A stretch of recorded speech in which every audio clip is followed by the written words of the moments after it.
Hello. Can you hear me? I forgot to test my mic, so please let me know if you can hear me. Wah, wah, wah, wah, wah, wah, wah. Well, hello everyone. My name is Kazorikudo and welcome back to Path to Nowhere. And we are going to continue the third part of the 3.5 anniversary event, Silent Snow, Hidden Plum. Welcome to Vesper, Iraria, and Julian. And yes, Vesper, you are the first one now. Congratulations. I think I should have made some sort of like, I don't know, incentive for that people that coming first.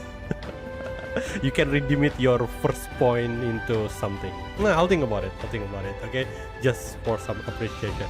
Okay, so we are going to continue. Previously on the second episode or second part of the event. Hi Reggie, welcome. Previously on the second part of the event, we have two more casualty. Okay, so the first one is the martial hero Shushen, the one that, you know, the scholar, he died. And the second one is General Maling, which also died, but she did kind of like quite cool way of die, you know what I mean? Yeah, so we have two casualty now, so it's remain with, is it 3 or is it 4? I think it's 4. Yeah, it's only Ji Guining, Yin Yangsheng and Sen Wancho. Who's the other one? Do we have like another one? Oh, and Xiaofeng.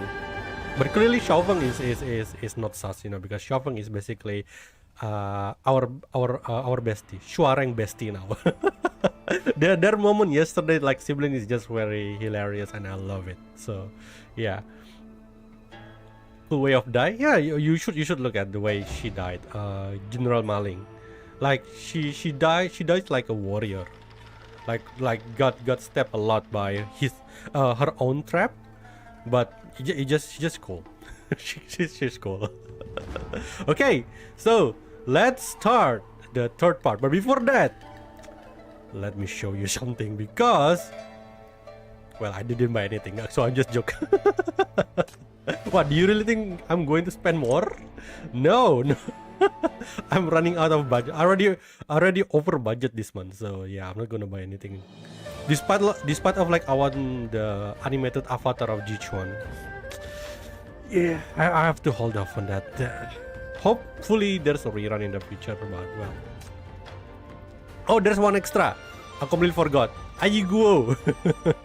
So Ayiguo yesterday was like having very bad luck, because like a lot of her spider dead. like on the first episode, she tried to she put like a parasite on General Maling, right? Try to control her body or whatever, but General Maling is died on the second episode. So now Ayiguo have to find a new vessel for the spider or whatever it is. And every time the spider tried to beat the new victim, they died. Nah, I think there's like 6 of them die by this time. So poor Granny Ayiguo. Okay, so oh yeah, another cliffhanger. I keep forgetting the important part. So Dr. Yin Yangsheng is kind of like catch or suspicious of Shuanger being the master, you know, the manor master, and when Shuanger kind of like having this ill condition, Dr. Yin Yangsheng kind of like take advantage and kidnap her or something, like, not really kidnap, like try abduct her and put her somewhere, right? That's basically the cliffhanger last time. Okay, so without further ado, let's do this. The snowstorm is ceaseless, and the mysteries within the manor remain unsolved for now. Perhaps taking a moment to rest and wait for the right opportunity is a wise choice. Skip free stage. Yeah, don't need to do that. Chief is still waiting for Shuanger to return, yeah, because like Dr. Yin Yangsheng kind of kidnapped her. Okay, I'm just gonna auto walk this spider with Granny who lost many of her grandchild. Poor Granny. My hands are like ice. With all this snow, I can't even see the top. And Schwanger still hasn't sent any word. Hey, stop looking at the mountain. Your mom's running all over the village looking for you. The snow's gonna make the shed roof fall down. Come help. A light tap lands on the back of her head. It's not hard, just a quick thumb from the other child, but it's enough to break the spell as she stares, mesmerized at the mountain top. The new Augustus skin is something else. I know, right? I don't regret it when I was buying that one. But aren't you worried about her? It's Schwanger we're talking about. She said she will come back and tell us all the cool stuff from up there. So she will. You should worry more about your mom. When she hears you talking about that martial world stuff again, you're gonna get spanked. My mom won. She just says stories can't keep you warm. As the child speaks, she hugs her thin jacket tight and crouches too fast with the snow at her feet, working to smooth out the messy footprints. Hey, those heroes who go up the mountain, they're not cold, right? Cause they have inner power. Yeah, they just move it around inside and then poof, they're all warm. Snow probably just melts when it gets near them. They're like warm stoves. So cool. Yeah, Stronger probably doing all that right now, punching and kicking with them. So awesome. The two children grin at each other, hoisting bundles of firewood nearly as tall as themselves onto their backs. They trudge unsteadily through the snow, laughing and chattering as they head toward the dimly glowing light of home, their paths carving to jagged lines behind them in the knee-deep white. I wish I could have kept up more closely with the stream yesterday, caught most of the back end. What's the deal with Xiaofeng? Xiaofeng on the last episode, Xiaofeng was being slandered by General Maling that Xiaofeng is killing the Shushen on the first murder, not the second murder, the Shushen, yeah.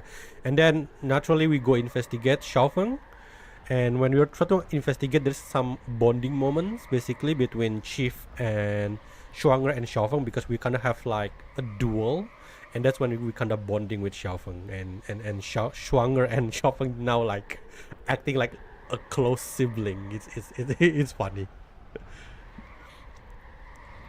The blizzard howls, swallowing their voices whole. This endless expanse of white lies like silver shackles, strangling the life from the mountain villages. Roads have vanished under the drifts. Icicles hang like fangs from every eve. And between heaven and earth, nothing exists but the shrieking wind and swirling snow. Not another soul stirs.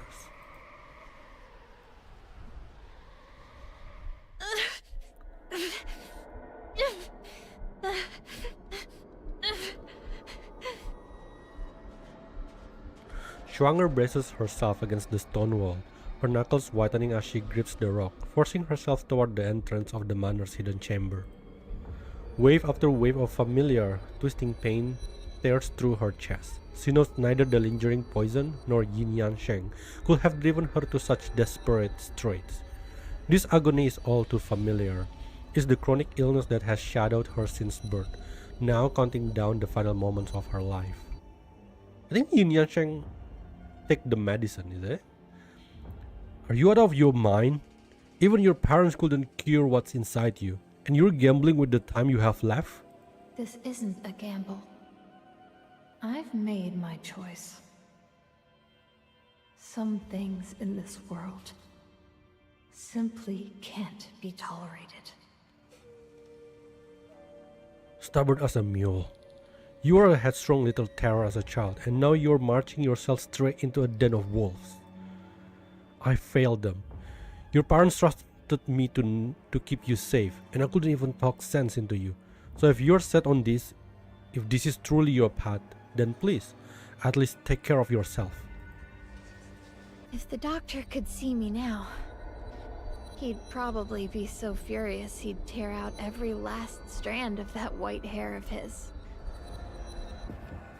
Shuanger presses her forehead against the cold stone door, using it to keep her failing body from collapsing. The children... they're still waiting for me to come back with the incredible stories from North Snow Manor. This world. What's real and what's not. The dark and the light. I promised I'd tell them. With my own voice.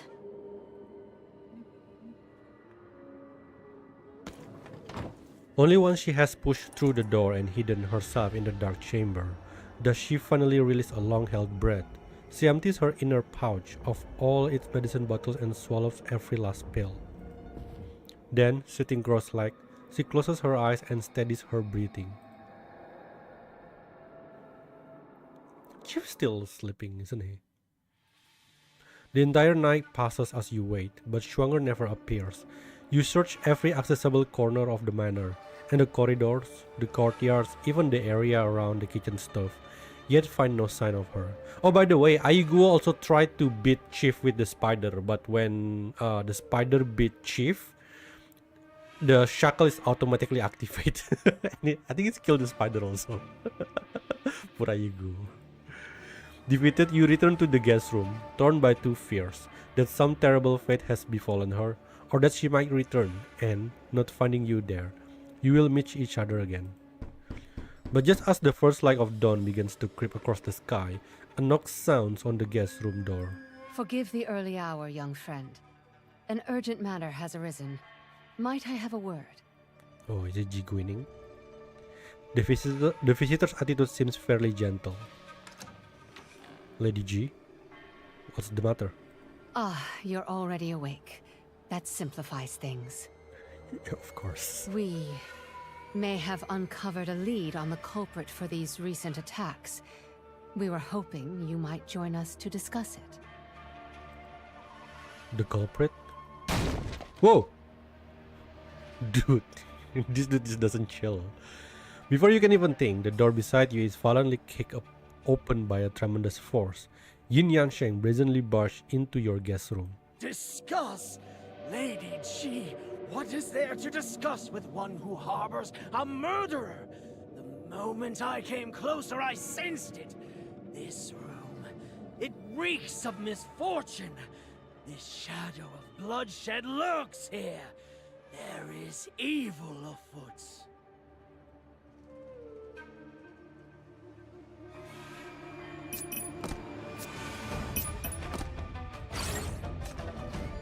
Immediately battle.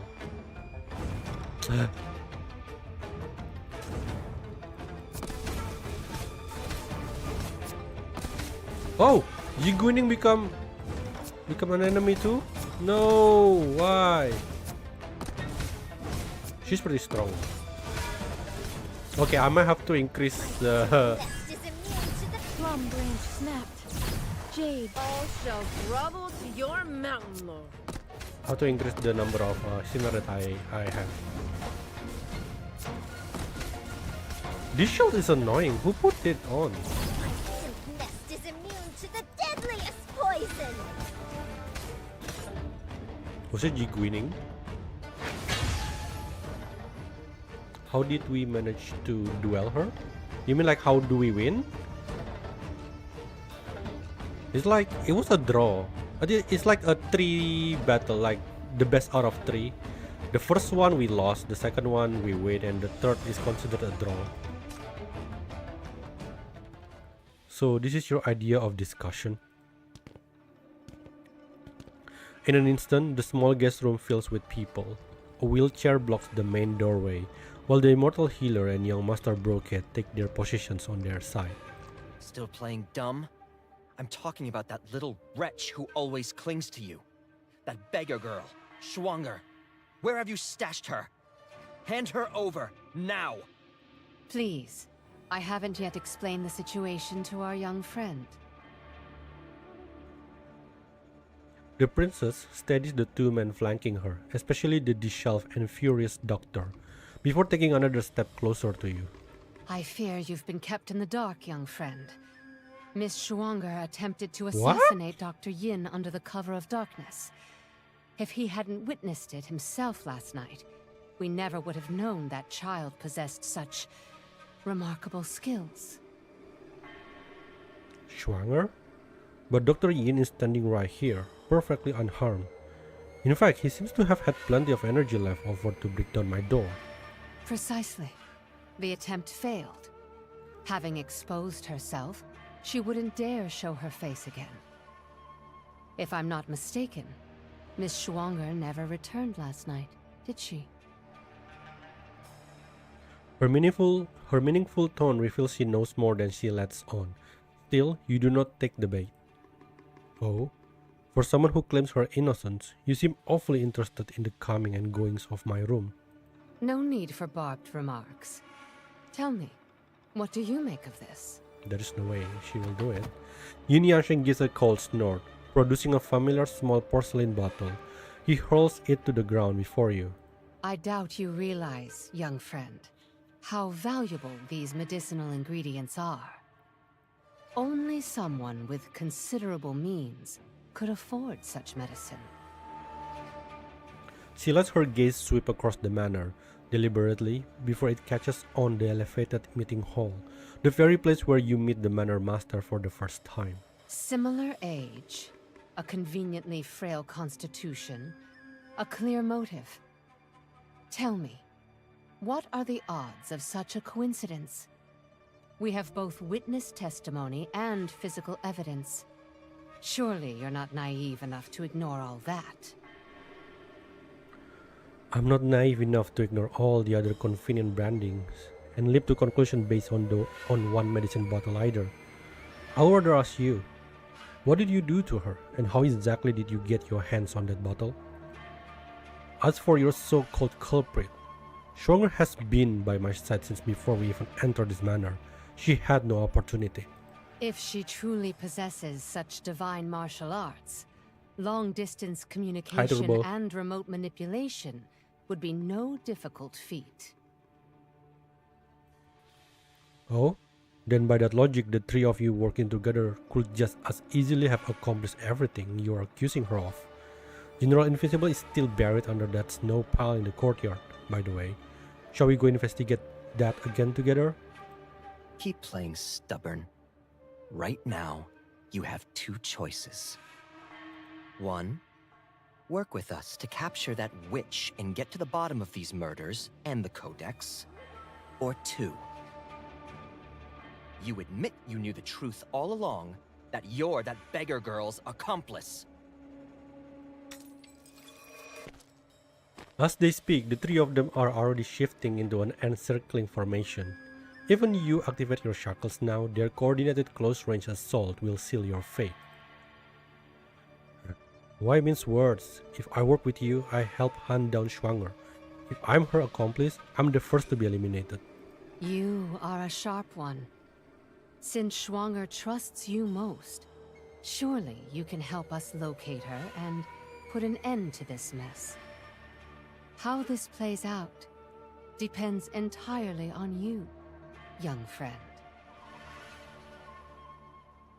A true hero always keeps a secret or two. Now that's interesting. The chi flowing through your body is a jumble. I saved you. Because you remind me of an old friend. Once we leave this manor, we'll travel all around Eastia like this. So what if we can't become martial arts masters? We'll just set the tiger loose to bite our enemies. Secret codices or fancy titles. We can still wander the world and What's help supposed to people click the along the thing? way with our It swords. didn't happen if there's no witness. I cannot. You might think the smell comes from the stove, but what if the food has already been served at the table? Can Schwanger truly be trusted completely? On that point, you still cannot decide. But the true nature of the people before you, that you now understand perfectly well. Fine, I will work with you. I'm hardly in a position to make enemies of all three of you over her. But once we find the witch, what then? Then we make her talk. We find out where the Codex is hidden, and the strong take all. Surely you didn't travel all the way to North Snow Manor without an interest in that. Naturally, I would like to witness the secret that could overturn the entire Eastern martial world. However, A sudden shock seizes you. Your pupils contract as your gaze locks on something behind them. Manor Master, why are you here? Instantly, the three people's faces harden. They whip around as one, but the courtyard behind them stands completely empty. They don't have time to turn back. You lash out, kicking the charcoal brazier. Blazing coal spray in every direction as smoke erupts with a roar, igniting the curtains and bamboo mats. The thick smoke separates you. Seizing the moment, you spin, hurl yourself through the window, and disappear into the swirling snow. The manor's brick paths are wet and slippery. You nearly fall several times, but you do not stop running. No matter how much truth lies in what those people said, you no longer have the luxury of playing it safe. The only consolation is that Schwanger should not yet have fallen into their hands. You have to find her before they do. The snowstorm rages more fiercely than it has in days. Heaven and earth are caught in a vast, endless white vortex. Like you can beat each brigade whatever. And inside the guest room, ignited by scattered coals, a piece of paper left sometime during the night is also consumed by the flames. Its crook, trembling handwriting turning to ash. Red Plum denunciation form. In darkness you read leaves like weeds, building monuments to your heroic deeds. 10,000 scrolls of glory earned, yet innocent souls as payment burn. Were you content for supremacy? No blade of grass grows free. Dodge Shen Wan Cho ambush. We need Xiaofeng. You're not going anywhere. The next instant, he's already leaped out of the room. Shen Wan Cho sleeps below as his folding fan snaps open loudly, releasing dozens of iron feathers that slice through the air. The weapons are pitch black, clearly steeped in poison. Their cold gleam flashes briefly against the snow, each one aimed at a fatal point on your body. Try to dodge the weapon. Throw the weapons back. Let's fight him! I don't like this guy. 710, 512, 610, 313, 312. This one is the closest one. I cannot win this one. I'll try this one this time. Fair chance. Win! Oh! I think this is the second time I kick his butt. In a split second, you get an idea. Combining the movement technique you cultivated this past day, you snatch one of the iron feathers in the air. Then, with a flick of your wrist, you borrow its momentum and pull it back. The iron feather flies in the reverse direction, grazing past Shen Wan Cho's cheek and opening a bloody gash across his face. Wait, isn't that thing is poison? Show him B+. Good, very good. The more the prey struggles, the more entertaining the hunt. Ignoring his threats, you watch the blizzard rolling in, blurring the sight. You swiftly conceal yourself within the swirling snow. Your pursuit has been impeded. Follow the birds. Birdie, where are you, Birdie? With the blizzard ahead and the pursuer behind, you race through the snow laboriously, hearing nothing but howling wind and your own pounding heart. Just as you are about to lose all sense of direction, you suddenly hear the chirping of birds from the plum tree branch above. Oh, Chippy is so cute. Chirpy also. They look so fat. The two plum little birds you saw at the mid-lake pavilion now perch on the bare plum branch, tilting their heads as they look at you. Then they spread their wings and take flight, as if leading the way. What are you saying? Perhaps they're showing me a shortcut. Something clicks in your mind. You suddenly recall what Schwanger once told you about Eastern garden design. There must be a way out through the erratic rockery and meandering paths. Watching the two birds circling close to one particular section of the rockery, you suddenly understand. They are showing you a hidden shortcut. They are fluffy indeed. You slip into the gaps between the rocks, using the plum trees as cover. Treading on stones, you dart past covered corridor and waterside pavilions, finally emerging from a narrow path nearly buried by the snow. Your pursuer has fallen behind. Why are we only like circling the manor?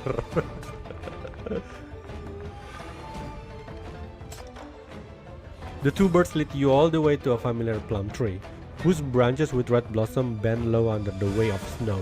This is the very spot where you and Schwanger usually practice and rest. Beside the tree's roots, a mossy rock usually buried under the snow has been moved aside. A letter lies beneath its corner, as if it has been waiting here all along. You pick up the letter and unfold it. It's a handwritten message from the Manor Master. To Chief. The storm closes in, and the end approaches. Formidable enemies encircle the manor. After tonight, I fear there will be no turning back for me. My victory is not promised even with my martial skills. Before this battle outcome is decided, I have already planted a secret device, and that is you. To the southeast of the meeting hall, beneath the fifth pillar, there is a hidden compartment. Inside you will find a notebook. It contains records of the crimes committed by the Northwell martial hero. I knew it! I knew it! They are actually like doing something bad. Please trust that those horrible words tell the excruciating truth. Whether I prevail or fall, please take this evidence and leave the mountain with the White Tiger Mountain Lord at once. Bring these secrets to light. Oh, so the White Tiger Mountain Lord is the good kitty. The Lake of Honor runs shallow where snow and ice reign. As blood blooms like plum blossom, the storm of violence rages on. None of this is right. These are no true martial heroes. This is not what the martial world is meant to be. I sincerely ask you that you descend the mountain in my stead. The people of Northwell deserve at least to know. Jichuan this. With deepest gratitude, Jiang Jichuan, Master of North Snow Manor.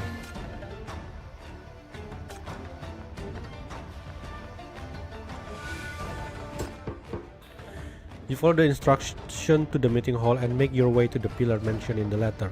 Tapping the ground with your fingertips, you hear hollow echoes. You press down and the hidden compartment springs open. Inside lies a thick old notebook, its pages yellowed and worn. Flipping it open, you find densely written entries. There are countless victims' names alongside the numerous crimes of these so-called martial heroes. Ji Wu Bei. Under the guise of ascetic practice, he extorts wealth and abducts victims. Exploiting his reputation, he assaults at will, then destroys all evidence and disposes of the bodies, calling it salvation of the souls. Su Shen, vain yet cowardly, he deceives his medical patient, then murders the innocents to conceal his crime. His hands are bloodied, yet he still calls himself a gentleman. Ma Ling, hot-tempered and obstinate, she abused ruthless torture with her mobs under the pretense of heroic justice. All shun her wherever she goes, for countless innocent souls have fallen under her atrocities. Beneath each accusation are signatures, testimonies, and fingerprints of the common folk, and alongside them, heartbreaking evidence left behind by the victims. A cold draft sweeps through the hall, swaying the candlelight. As you read through these harrowing crimes, a chill creeps up your spine. It feels like being back in the once gang-ridden West District, when it was still known as Syndicate. Yin Yang Sheng. He lures victims with promise of a cure, only to use them as test subject. He seeks immortality through forbidden arts and has even discovered a method to synthesize mania crystal beyond the border of Northwell. Shen Wancho. He monopolized trade and practiced usury, leading the common folk dry of their last coin. He colludes with Fraser to smuggle Aurum Secretum and funnels his ill-gotten gains to these so-called martial heroes. Ji Guining, a puppet master who secretly builds her own forces, instigating countless murders. She has even attempted to artificially produce sinners. And here in North Snow Manor, these so-called heroes are once again engaging in bloodshed, turning on each other in a vicious struggle for power. Behind every single murder, there was never just one culprit. Your heart sings. These so-called martial heroes put on such a righteous facade, constantly preaching about honor and justice, yet their own actions betray everything they say. No wonder Jichuan lured them all to the manor and orchestrated this deadly scheme, yet those words still echo in your mind. Behind every single murder, there was never just one culprit. The wind sweeps through the empty hall once more. You can no longer tell whether the sound pounding in your ears is the cold draft whistling through the corridor or your own rising heartbeat.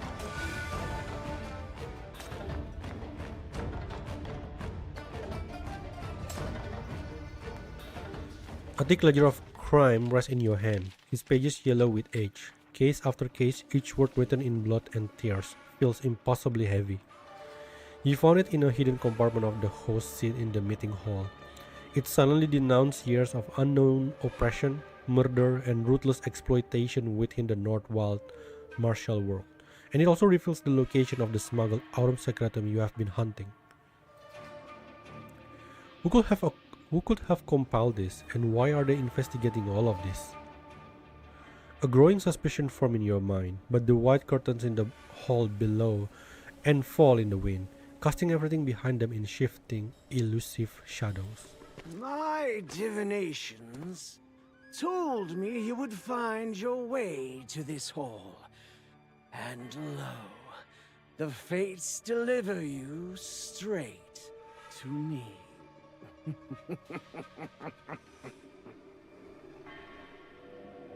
Only moments after your arrival, someone shows up on your trail. For a man your age, Doctor, you move like a weasel in a henhouse. Shame all that agility couldn't save you from a street urchin's hands. What? Here to collect on that debt with me? Sharp words from a dying tongue. This old man grants you the indulgence. Pacing calmly, you reveal no emotion. You keep your distance, your eyes locked on him, waiting for him to make a move, all while your mind maps every possible way out. You walk in alone.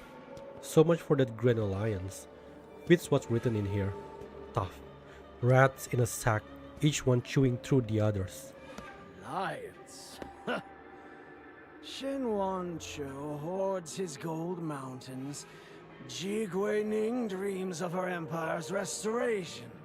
This old man wants none of that. I want what is real. What I can hold, taste, swallow. Life, long life, eternal life. Power. Power is nothing but a ladder for taking lives. And your time has run out. That vigorous body, that surging vitality. Perfect fuel for this old man's dying embers. A sinister wind suddenly rises as a dark purple reeking gust charges straight at you. But you stand ready. You retreat half a step and swing your scabbard, the impact deflecting the poison powder aside. Oh, barely a turn of the moon and you've learned to dance away from death. This guy's crazy. The black walking stick in his hand becomes a venomous snake striking from its lair. It thrusts, stabs, sweeps, and chops with vicious cunning. A cloud of poison smoke, a colorful powder billows around you, thick and choking. You draw your sword, the clasp of steel ringing out, when a sweet, cloying, familiar fragrance cuts through the acrid haze. That sense. Oh, Haze, were you working with Ma Ling? Why dirty my hands with schemes? I merely seasoned another's brew. A sprinkle of spice makes the dish far more interesting, don't you think? You didn't just give the poison to Ma Ling. You stalked Xu Shen too, didn't you? Push him to move against Jie Wu Bei. As you speak, the stick strikes again. These murders are orchestrated from the very beginning, a web of instigation and collaboration. They are the one who incited Ma Ling to violence. They are the one who ultimately silenced her. Everyone here has blood on their hand, creating this deadly trap that consumed the manor. When did this begin? At the manor? The inn? Or even earlier? You're never going to let anyone walk away with that codex, even if Xu Shen and Ma Ling didn't make a move. Too late to figure it out now! True or false, what does it matter to a dying soul? Best you go dumb to your grave! The head of the walking stick arcs around and connects with the back of your knee. Your leg gives away, holding uncontrollably as he knocks you sprawling to the ground. You've already burned that vein. It won't work again. Certain that you have no other means of escape, the old man plants his foot on the hem of your robe, pinning you in a place as he lets out a triumphant laugh. Ha! Amateur skills, and yet you've clung to life this long. Such a fine young body and raw talent wasted. A pity, truly. He leaps into the air, his stick whistling as he brings it high overhead. You sense the danger and ready your shackles, power surging in your palm. The moment you prepare to counter his strike, a sharp click of a tongue sounds from above. All that huffing and Chauvin! puffing at your age? That's bad for your health, you know.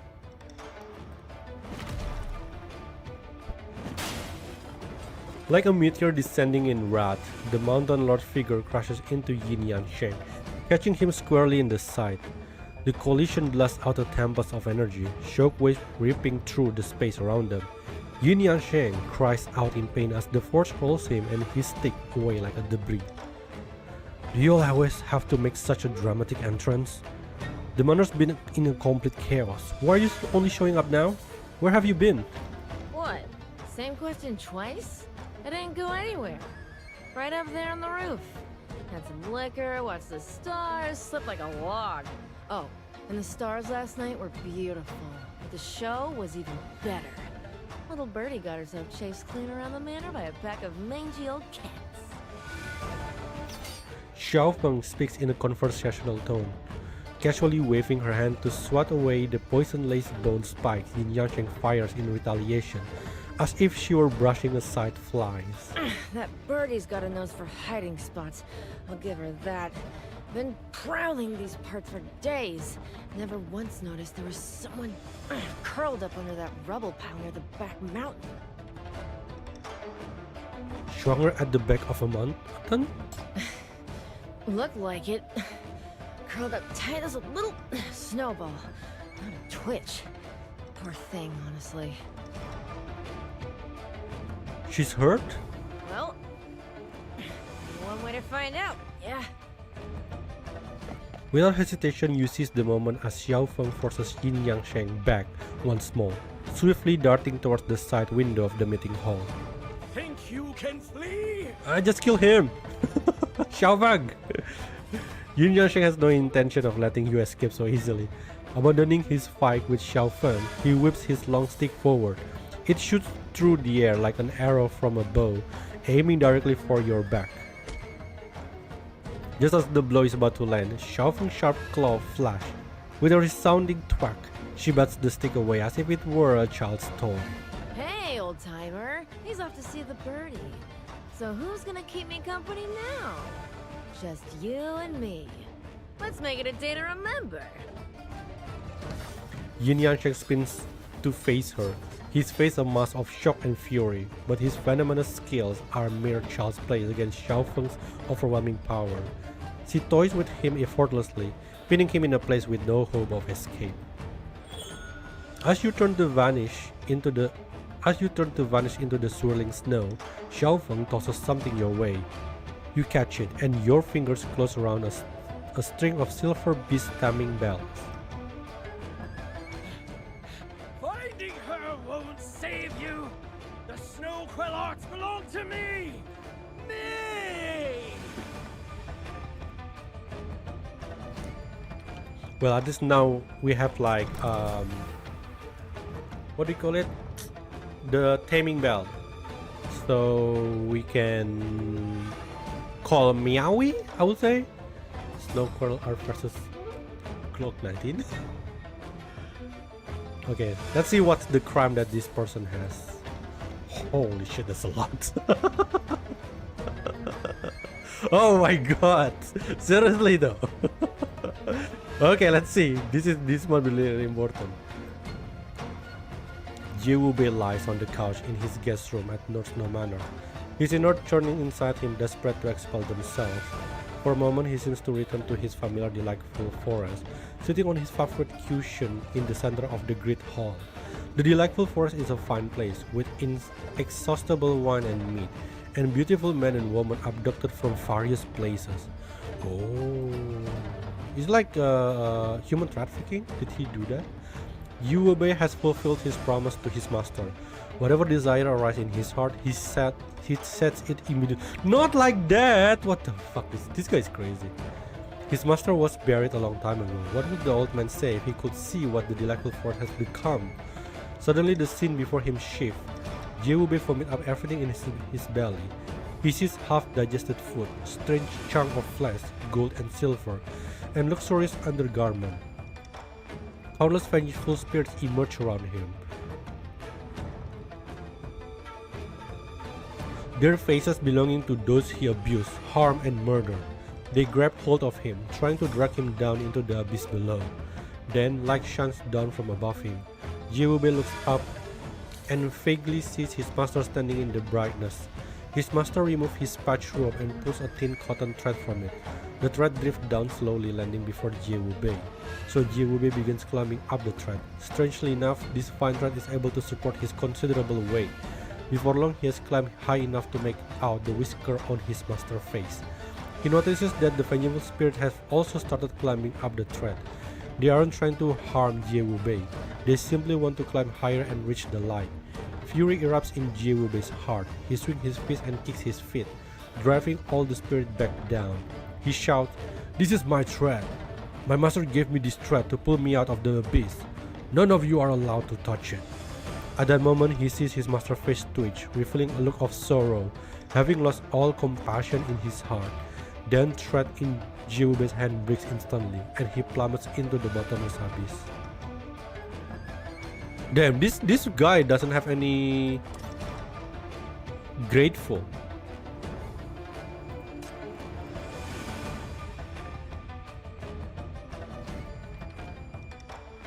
The thug kneels indignantly before her, hands bound behind his back.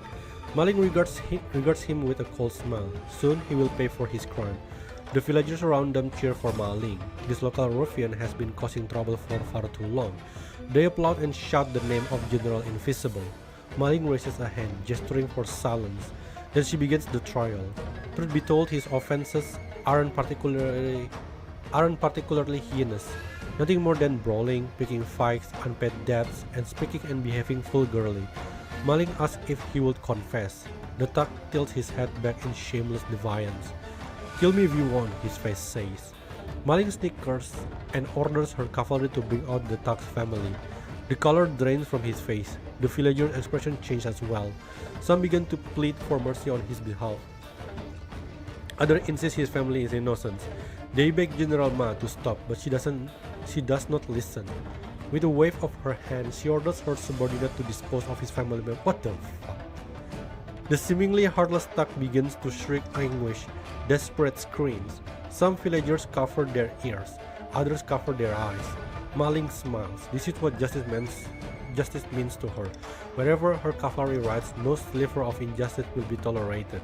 She will be the mightiest martial hero in all of Northwald, and that means wherever she goes, she will bring absolute justice to the weak. That's so extreme.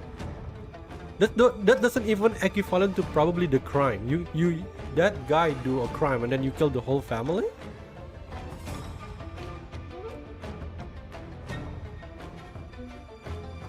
What the hell? These people are sick.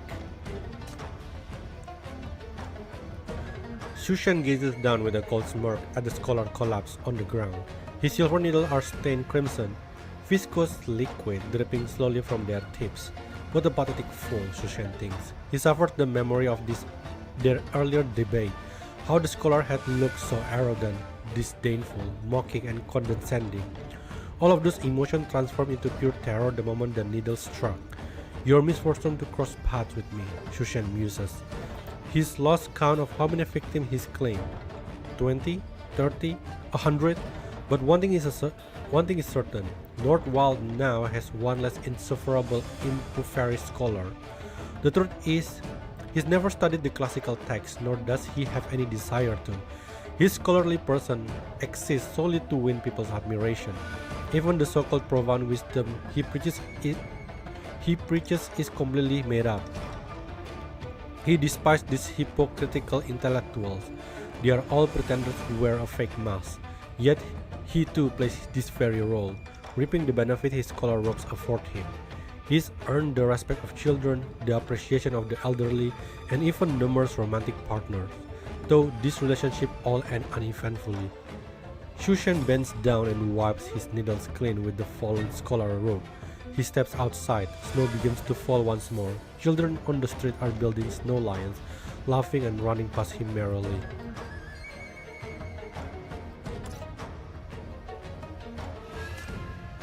Oh, I still can do this. This crime is no joke. Inside the chamber, the scent of medicine has long been replaced by the smell of blood and acridemia crystal. Yin Yansheng's fingers trace the twisted aurum sacratum fragments, methodically start stuttering them into the spine of the person before him. In his eye, this is the ultimate transcendence of mortal flesh, the fabled perfect equilibrium of yin and yang. This is what a true martial hero should pursue. To use the fragile mortal body, racked with suffering and pain, as a cocoon to nurture an immortal butterfly that transcends life and I mean, like, even if you're immortal, if you have this kind of body, like, would you want it? I definitely not want. Does it hurt? Endure it. How can one achieve eternal life without first tasting the brutal agony of mortality? Yin Yansheng berates his experimental subject, who is writhing and wailing incessantly. He gazes at the twisted pieces of flesh on the operating table, his eyes burning with an almost religious fervor. To achieve immortality, he too shall willingly imprison himself in this somber, toxic cocoon woven with forbidden knowledge. Is it like he tried to transfer his consciousness also to like a younger body?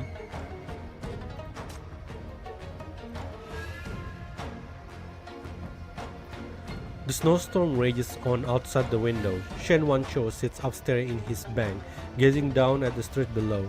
Here lay heaps of his wealth and treasure, and even some novel contraband smuggled from outside Northwild, a substance known as aurum secretum.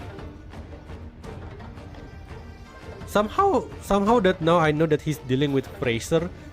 He indeed kind of remind me of like Adelaide in a way. I can see they are like, you know, sitting together and drink some tea together, being evil. He gathers with his friends, sipping honeyed wine and warming themselves by the fragrant charcoal hitting their roasted meat. They watch the freezing, starving refugee below crawling slowly like ants across the frozen dead. What the hell? San Juancho Bank never makes losing deals. Interest-free merely means a delay of interest collection. This is like an actual application of real life there. His debtors eventually have to pay back several times the sum they've borrowed. Some sell their farmland for a single loan. Others, unable to repay the interest, have to use their ancestral homes as collateral. Well, Adelaide was cool and bad. San Juancho always seems unperturbed when hearing of such matters. He will shake his head and sigh. I'm really trying to keep my business afloat in these tough times. In his eyes, honor and martial arts are nothing more than another form of currency. Are these frozen, starving people outside also his doing? Shen Wancho neither cares nor concerns himself. He proposes a game to his friends. They'll have a wager of which refugee can walk the farthest, crossing the frozen river to reach the other side. His friend is about to win. Despite his wobbly steps, the man his friend has bet on is the first to reach the middle of the river. So Shen Wancho quietly instructs his steward to retrieve from the storehouse a long rifle purchased abroad. Shen Wancho carefully aims at the refugee's back. There is a gunshot and the man collapses on the ice, never to stir again. The dining hall roars with laughter, praising young Master Shen for turning the bet over. What the fuck is this? Shen Wancho smugly hands the rifle back to his steward, then claps to summon the servant for another round of fresh dishes. That is... What was the bitch move? You know what, the best way to preserve immortality is to put yourself into cryostasis. Isn't that right, Grandma Augustus? Yeah, technically. But the thing is, like, if when that's technically not really immortality, it's just like delaying your agery in a sense. because now that Augustus wake up, now she gonna get grow old again. Well, this thing is like typical greedy monopolizer. You know, these guys are pretty crazy evil. Like, this is pretty bad, even by Pitian standard. Come on, G Guining, please don't be that terrible. Lady G, the real Lady G. Kneel, everyone. The elderly leader and a dozen young men and women drop to their knees, kowtowing frantically. This is too much, sir. Please rise. G Guining's condition prevents her from helping them up, but her face bears that signature smile that makes one immediately drop all guard before her. She chats warmly with the old man, asks each young villager their name, and inquires about this year's harvest. Her handmaids then escort the crowd away. As the old man departs, he's still singing praises of the Phoenix Princess. Their village was consumed by the blizzard this year. With nowhere else to go, they came to seek refuge with Ji Guining, who welcomes all displaced souls. Once they are gone, Ji Guining's smile vanishes. She swiftly issues orders regarding their fate. Those with robust physiques and high pain tolerance will be sent into the palace to be converted into artificial sinners. What are you Parma? Oh, this is the same level of Parma. The inferior specimen will be gifted to Yin Yangsheng for use in his immortality experiment. What, you're in cahoot with Yin Yangsheng? I'm so disappointed, Ji Guining. To unify North Wild's martial worlds, she needs the power of sinners, but the experiments haven't been successful. Implanting many crystal into human bodies and awakening them as sinners has proven far from simple. Did those foreigners lie to her? Ji Guining wonders. Regardless, the method is worth pursuing. Recently, she's heard that Sen Wan Cho has acquired a precious substance called Aurum Secretum, which is supposedly even more miraculously than hypercubes.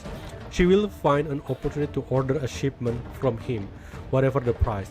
Perhaps Aurum Secretum holds the key to creating artificial sinners?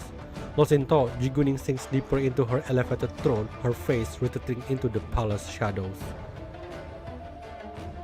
Whoa, so does that mean that Ji Guining has contact with the underground? Because it says, where was it? It said that did those foreigners lie to her. So I'm guessing this is the underground. Because it cannot be Fraser, because she knows about Aurum Secretum later. So chances are that mean that underground also operate outside of the city to the point that they are already in Istia. This is, and not to mention that the practice that Ji Guining has is basically Parma practice to like Hellline 99. Although in Parma case they kind of successful in a sense. So yeah, this is a bigger reveal now. Damn. Okay. Shelfer. On a rainy day, the girl runs into the shrine, crying, a chicken clutched in her arms. White Tiger Mountain Lord, please save us. A few days ago, some terrible men came to our house. The girl sobs, barely able to form words. They said Papa owes the money. They're coming back in a few days. If we can't repay them, they will burn down our house. She chokes out the sentence between sobs. Papa hasn't returned from his journey. I don't even know if what they said is true. But please don't let them burn down my house. The girl kowtows desperately as she begs the legendary martial hero. You didn't accept my paper crane last time, so this time I brought you my little speckled hen. Everyone says you love meat. White Tiger Mountain Lord, I'm begging you. Please help us. The girl breaks down crying again, praying fervently in the shrine, but she hears no answer in the shrine. The girl has no choice but to leave the hen there and return home in tears. The next day, she sneaks back to check. The hen is still there, pecking about aimlessly for worms. Despair settles in her heart.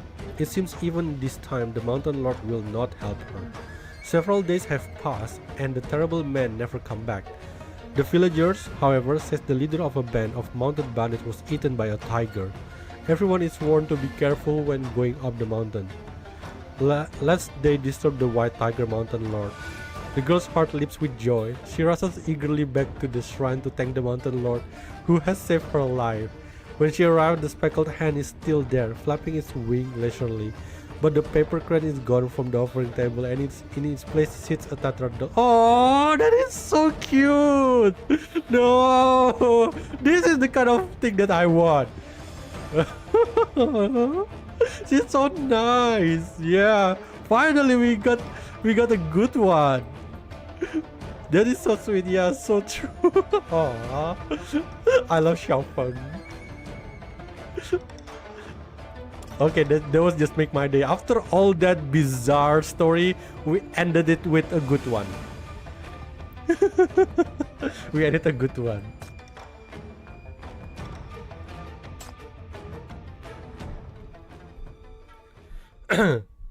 The twisting pain inside Schwanger offers no sign of easing. Her medicine bottles have long sat empty. Even if medicinal herbs still exist somewhere in the manor, those intruders will surely ransack and destroy them sooner or later. Now, she must rely on herself alone to suppress the agonizing backless pain racking her body. Deep within her mind, her five senses begin to sharpen. Her breath deepens, becoming slow and measured, as perceptions far beyond those of ordinary people awaken with her. Cheepy and Chirpy. Are they looking for me? I'm fine. Just don't let anyone know you're connected to me. That's all I ask. Fighting to the east. A staff hitting the ground. It's Yin Yang Shang. And another one. A tiger's roar. Loud and showy. Xiaofeng. She said she was just here to watch the show. Didn't she? Look how that turned out. Because she's very sweet. Sweat beads on her forehead and vaporizes into white mist. Seared by the heat of her churning internal energy, at the critical moment of her meditation, the air currents around her warp and shimmer with invisible force. The other side sounds like a mess. Not like they're searching for anyone, though. The Codex is right here with me. Why suspicious? What are they tearing up my room for? And footsteps. Light ones. Careful. Someone's trying really hard not to be heard. They're close. Right? It's me, Chief.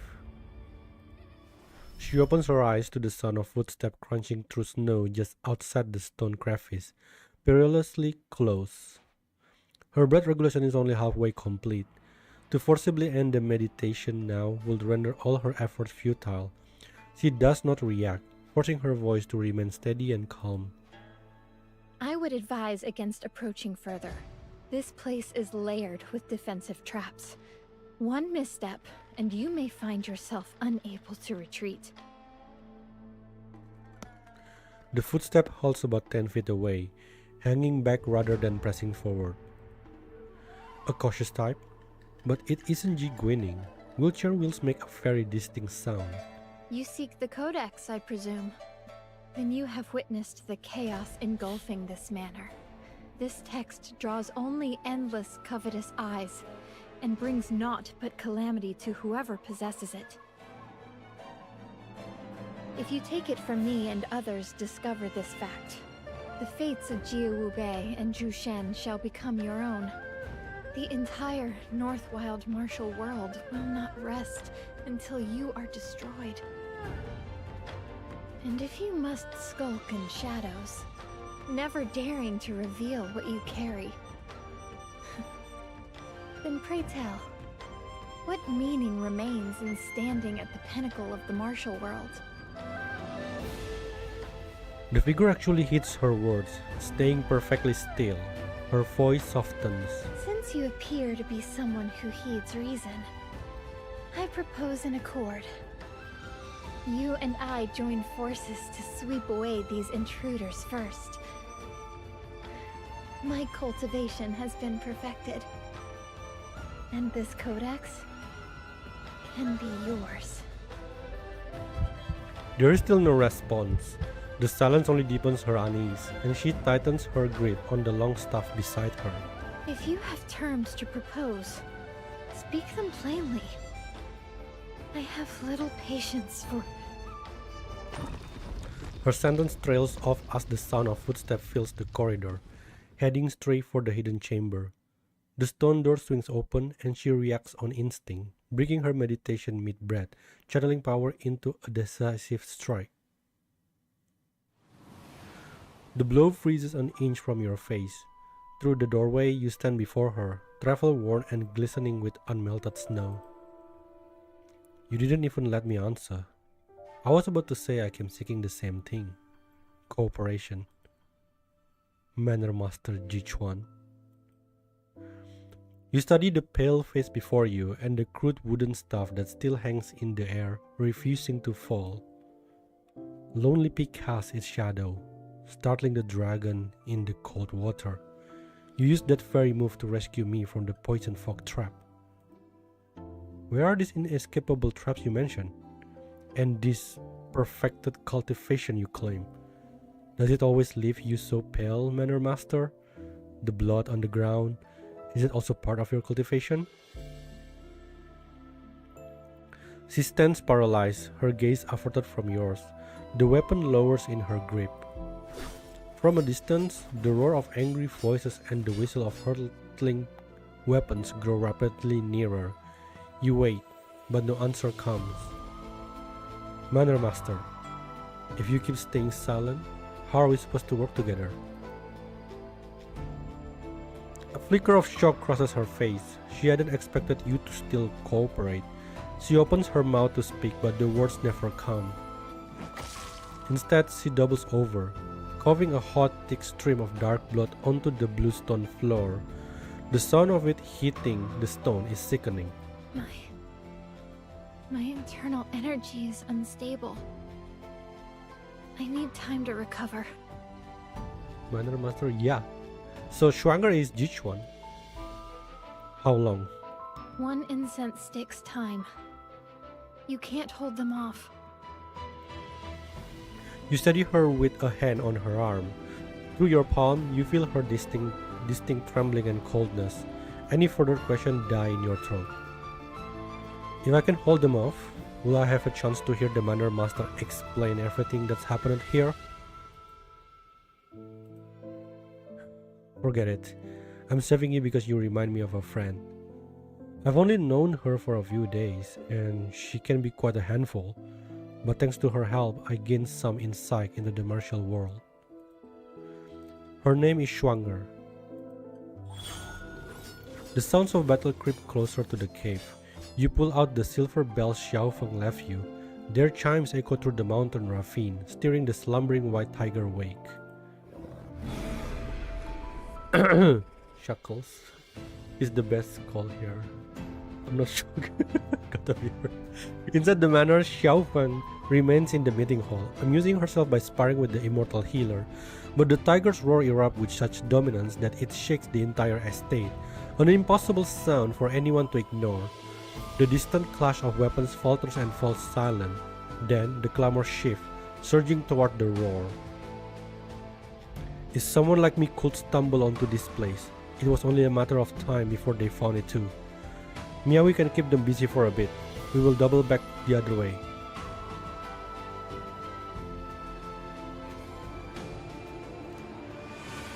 What level is this? Oh, the chief is here? God damn it.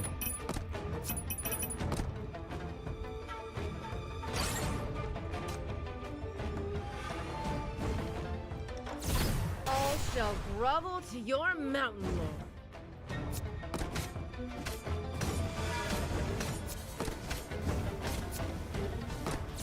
All shall grovel to your mountain lord.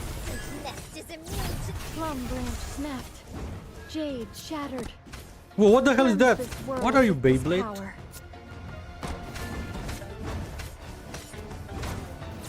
All shall grovel to your mountain lord. There's like one guy just keep, rotating. Few undamaged area remains within the manor. You use the rocky terrain for cover, locating a temporary hiding spot. They are distracted for the moment, but that won't last. How are you holding up? I didn't expect it to be you outside. I had to forcibly stop my meditation. And the energy backlash. She clenches her teeth as fresh blood seeps from the corner of her mouth. You are in no shape to fight anyone. Even if you do manage to recover, what's the plan? I have to try. I still have some unfinished business. Something you still can't tell me about?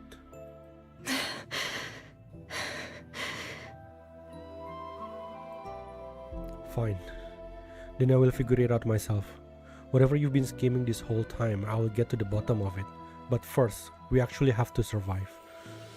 We are not winning this in a fair fight. The only chance is getting out of the manor. Any paths down the mountain still open? Schwanger coughs out a laugh. None. The back mountain path was crushed by an avalanche. And the front gate is sealed shut too. This whole place was designed as a trap from the start. Goddamn, we cannot summon our reinforcement. I don't know why the chief doesn't just shackle her right here. She's clearly in horrible pain. Well, the thing like, is the sickness related to mania? It feels like different sickness though. I don't think shackle's going to do anything.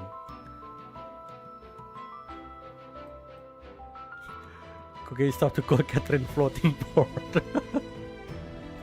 Yeah, but Sinner is enhancing the mania effect. If the sickness is not related to mania, I think it's not gonna do anything. You know, because if that's the case, then that's like arguing that, you know what, I'm gonna shackle Eve, and then suddenly now Eve can walk. This doesn't make any sense. And heal potestas are the thing. Heal what though? Word isn't related to many either. Did he ever heal a gun one before? When? I forgot. She closes her eyes, her silence radiating an almost stubborn resolve. You stop pressing her for answer, focusing instead on the enemy's movement. In this brief silence, you feel her gaze on you. Isn't it to shackle a dying woman? But there is a way. One that could at least save you. Yeah, I know. Those other heroes are already give me the same over. Sell you out, side with them. It's not a choice, right? Since you know, why haven't you? Because I also know that even if I help you right now, it wouldn't change much. You will still be in the same mess. Schwanger freezes in shock. Oh, there's this many people? Look, I'm not from Northwall. I don't have your fancy martial arts, and I don't know all the rules of your world. But I've got eyes. I saw the real evidence of what happened at the manor. I can tell right from wrong when I look at those charges, and I already know exactly what kind of people are making them. Even if I switch sides, they wouldn't exactly welcome me with open arms. More importantly, I know you're not behind those 3 incidents.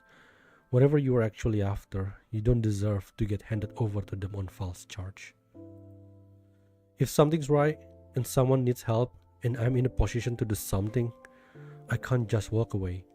Even if all I can manage is buying you a few more minutes. You hold yourself alert to outside dangers, your voice perfectly calm. The only reason I keep asking about your plan is that I need to know, is helping you the right call? Behind all the lies and secrets, are you actually the kind of person Schwanger wants to be, the kind with real honor? A half stick of incense passes as she regulates her breathing. Yet Schwager still feels something inside her refuse to settle. 10 years ago, beneath the candy shop at the town entrance, a similar fire once burned. It surged through her fierce and consuming. Has Oh? he left? Ooh. Nope. Still circling up ahead. What'd you do to make them this mad? They overturned Uncle John's bun stall. Sent his buns rolling everywhere. Wouldn't pay, wouldn't apologize. Just threatened to beat him instead. I couldn't just stand there. I told them I'd cover the cost, but they had to apologize to Uncle John first. I knew it! Scabby Wong and his pack. They bully the street like they own it. Someone ought to teach them a real lesson. Don't! There are too many of them. You should go. I don't want you caught up in this because of me. What's there to be scared of? These fists don't know the meaning of the word. Hey, didn't I just haul you over here like it was nothing? You're amazing. I'm not like you. All I did was run my mouth and nearly make things worse. My tutors always say I'm meant to take charge of the manor one day and help people. But I can't even help myself. Who says? You stood up to them, told them to apologize, in front of everyone. That takes guts. That's what they call, speaking up for what's right. Me, I've just got muscle. Couldn't come up with words like that if I tried. And back there, if you hadn't spotted this broken basket pile, I'd still be running in circles, and they'd have caught me ages ago. That's just a little cleverness. It doesn't really do anything. That's not true. I've got strength. I can chase off the bad guys. You've got a sharp mind. You can see the way out when no one else can. Big fist or little fist, a fist that protects someone is a good fist. That's all there is to it. You've got what you're good at. I've got what I'm good at. And if I'm gonna be Pingon Town's #1 hero, you can be #2. You want to be a hero? Just a small goal, no big deal. You could be one too. Real strength doesn't come from fists anyway. It comes from here. Your heart? When there's a fire in here, people you want to protect, things you want to make right, that's when the strength shows up. Huh. You got people like that? Things you want to do? I'm not sure yet. My tutors want me to lead North Snow Manor. To make our name mean something again. To be the kind of manor master who helps people, the way my parents did. Well, I know what I'm for. Whenever I see someone in this town getting pushed around, don't matter why, I step in. Figure out the rest later. Then I'll just go whoosh, jump right in front of them and shout, bullying the helpless in broad daylight, no shame, and then wham, bam, down they go! I got a little carried away. They're coming. You should go first. Wait, what's your name? No folks, no family, nothing to lose. I'm scruffy, sure, but I don't break when I fall, and I don't stay down when I'm kicked. Folks around here just call me Muddling. What is the name? When will I see you again? Let's make it a deal. When I'm a real big hero, and you're a real great manor master.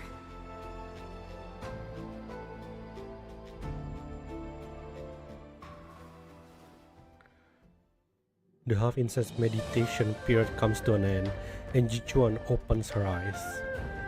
Remember, do not channel your internal force unless you have no other choice.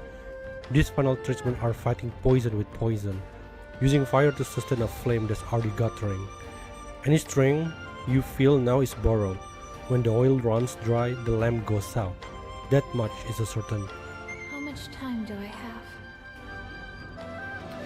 If you use this method to mask your condition and preserve your life force, 3 months perhaps, but if you push further, if you force your exertion in combat, your meridians will crumble in as little as 3 days. Yuchuan turns her head. The pale winter sunlight does little to hide the anxious sweat on the other person's face. Sweat earned while protecting her. She keeps count. In just a few short days, she has gone against the doctor's order 3 times. The grand banquet. Even with the illusion, I had to let a thread of internal force slip to fool those old foxes. That was the first. To escape from Dr. Yin's grasp, I had no choice but to use my martial arts again. That was another time. Oh. But that poison fog trap... I still don't know why I rushed in. Too many tales from down the mountain. Too many storytelling benches. Somewhere along the way, I started believing I was one of them. The fool who runs in to save people when no one else will.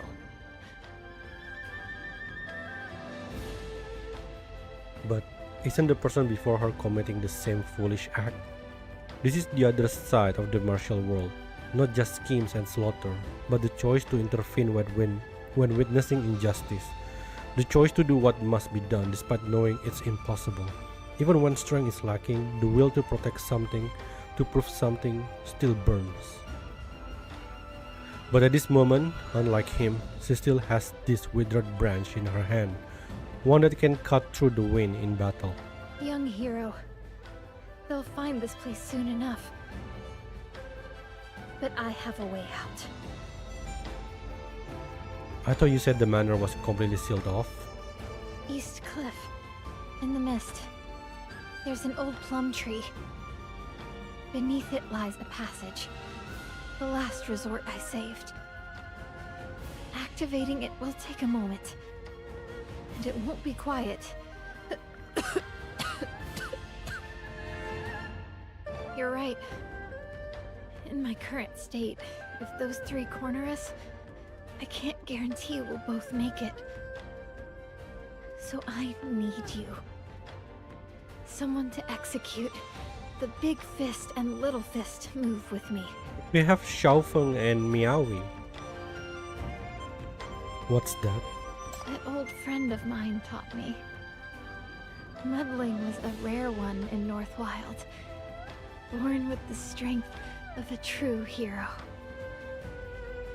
She used to say, fists big as clay pots, and fists little as peas. Each has its place. Back when I had no martial arts to speak of, I'd step forward, bluff and bluster, lure the troublemakers right where we wanted them. And Muddling, hidden nearby, would spring out and catch them completely off guard. She told me weeds and plum blossoms grow from the same soil. No hierarchy between them. But once you've got the strength to break through frozen ground, taking root to stand guard isn't just a choice anymore. It's a responsibility.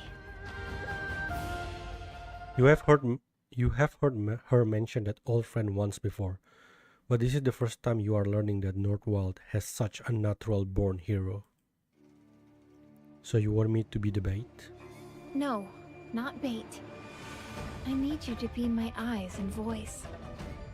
Not just to draw them out, but also to mislead, to maneuver. Use what you're good at. Observation, judgment, and talking. Keep them busy and buy me a moment. She reaches out and gently brushes the hair before your eyes, clearing your field of vision. I know that most of what I've told you has been lies. My name, my identity, even these martial arts I wield. They're wrapped in deception too. I've exploited your kindness, dragged you into this mess, and put you in harm's way. I won't deny any of it. But one thing I never lied about. With a tight grip on her stick, she uses it to lever herself up from the corner. For once, I want to be a real hero. I want to help the people of Northwild. I want the heavy snow on this land to stop. Don't tell me muddling is a natural born sinner. I'm not sure. I think muddling is already died or something.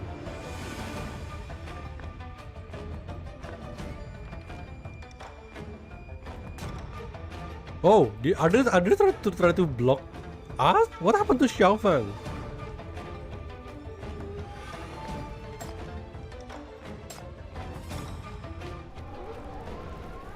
The wind howls like blades atop the mountain cliff. Stand Wancho and Ji Guining stand at the precipice, their figures sailing off the narrow ground, but below they see only an endless sea of clouds, no signs of their quarry. Hidden here? Clever. But this spirit-guiding jade of mine is no bauble. If it can't sniff out a codex, it can certainly track two warm bodies. Young Master Shen, flaunt any louder, and they might just drag you down with them out of desperation. Even a fake phoenix dares to scold me? For the Alliance's sake, I let it slide. You have a better idea, then? The princess points, her fingertip tracing the air toward the footprints. They are sharp and clear in the snow.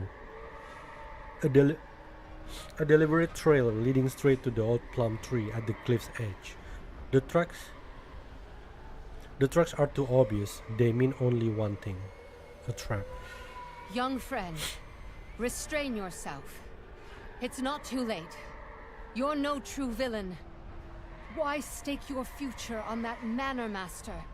She who sets deadly snares and stains her hands with blood. I already know your crime. You lean back against the old plum tree, standing on the very edge of the cliff.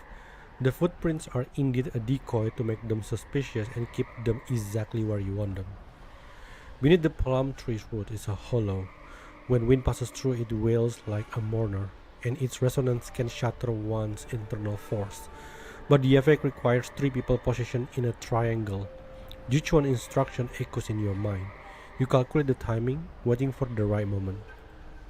Young hero, the road ends here. Let's settle this once and for all. Pretend. How do you want to settle this? There is no way I'm gonna pretend. Settle what? I don't recall owing you. Or have you simply decided everything in Northwild is yours, and now my life as well? As you speak these words, your shoulders shift back in what appears to be an unconscious lean. The woman is immediately detected. Sen Wancho crouches low and advances half a step toward your left, while Ji Guining adjusts her position accordingly to maintain their coordinated containment. Bold words for someone looking for an exit.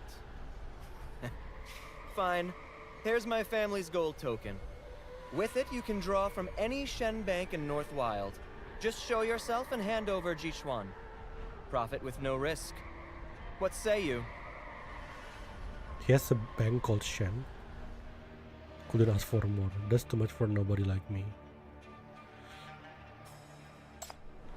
That's great.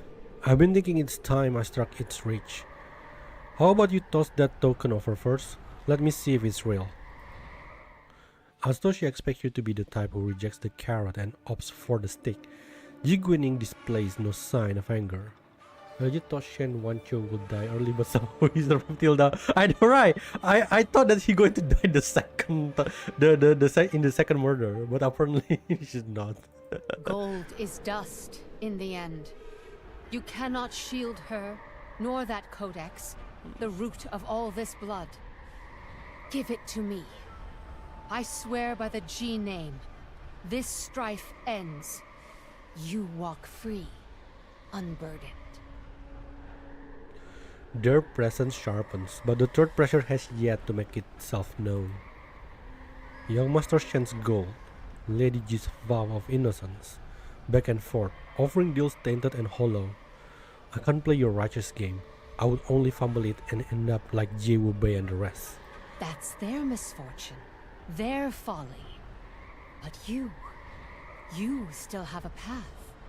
You still can choose survival.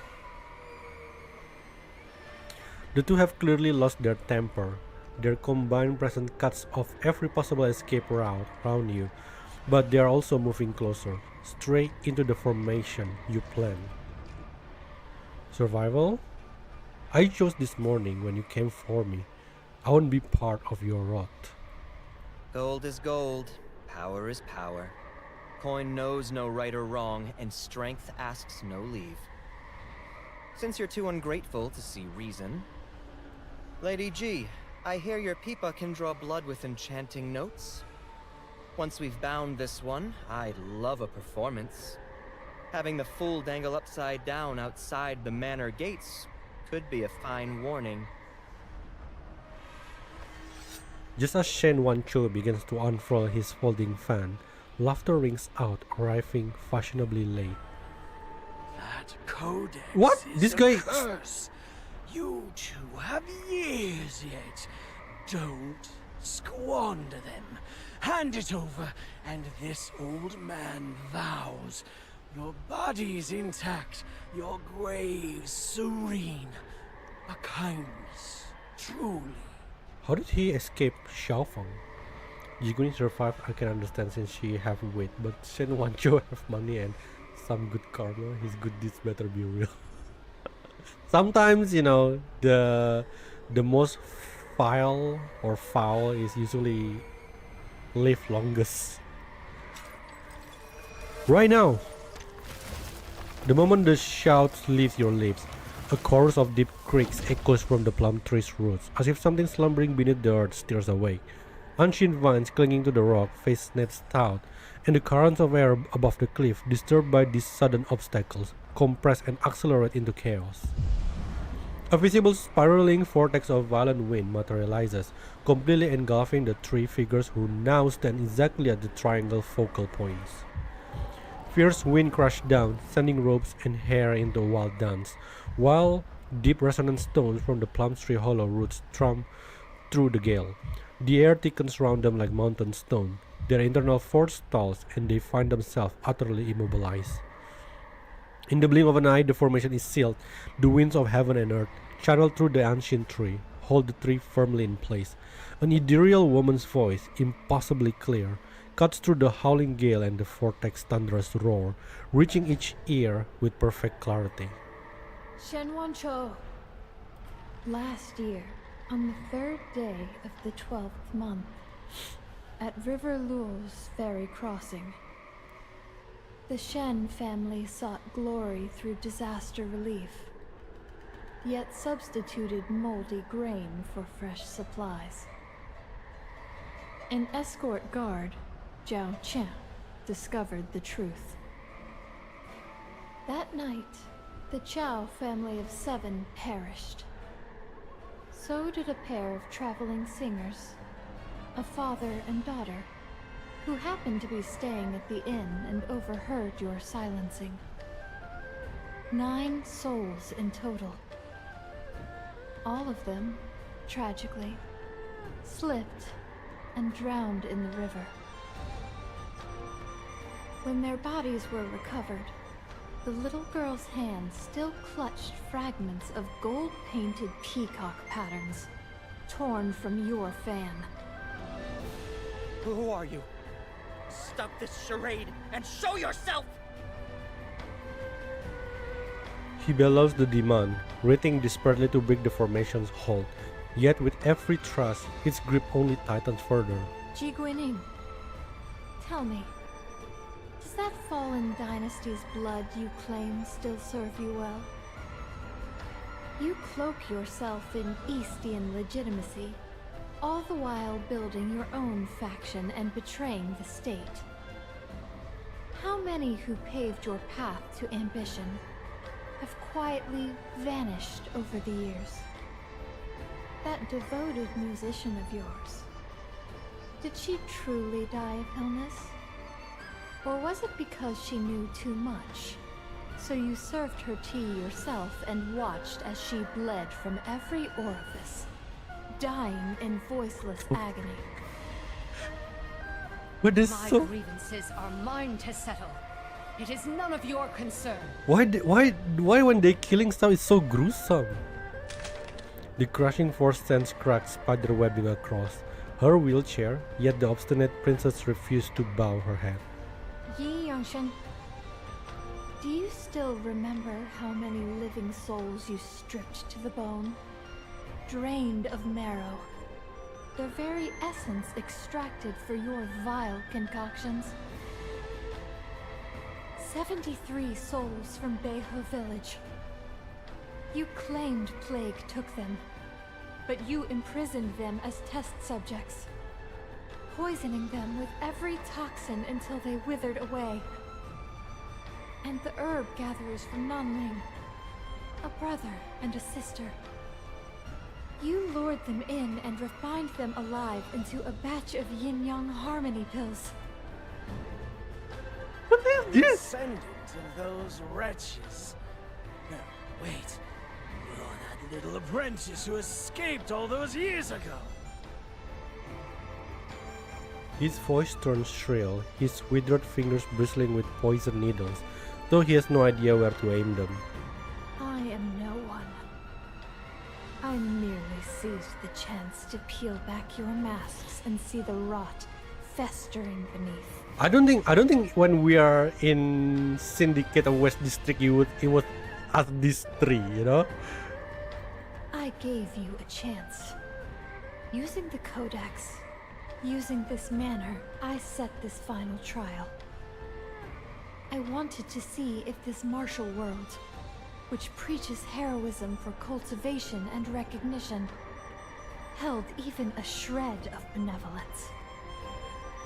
But you, all I see in you is greed, suspicion, betrayal, and murder. You failed to seize your final chance to prove your worth. The trial is over. Who in the hell are you? This is nothing but a simple misdirection. You were deceived once at the banquet, and you fell for it again? We need the ancient plum tree at the cliff's edge. The stillness of fallen petals and deep snow shatters as they erupt skyward. In an instant, blossoms and snow surge upward in a reverse torrent, a fierce dragon-like whirlwind of white and crimson that pierces the clouds. Red petals dance in the air, shattered stones scatter as the great wind columns fades and the snow dust settle. A figure in white stands silent in the calm. Oh, here we go.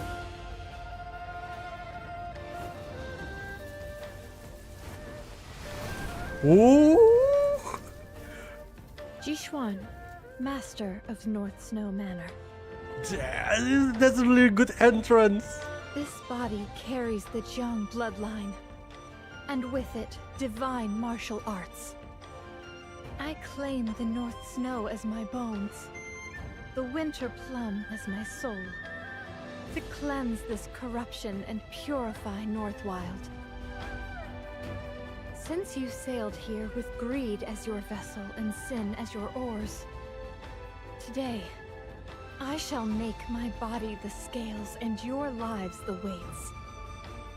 Let us measure exactly how heavy this blood debt has become. As her words fall, the wind and snow suddenly intensify. The white robes flutter as her staff sweeps through the air. Vital energy surges like a dragon, carving the first pure snow across Northwild sky.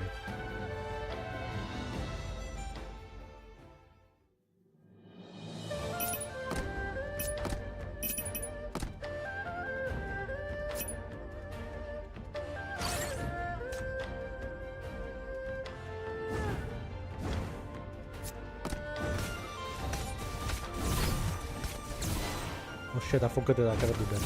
All shall grovel to your mountain lord. Plum branch snapped, jade shattered. Cleanse this world with this power. So blessed is immune to the deadliest poison! all shall grovel to your mountain lord.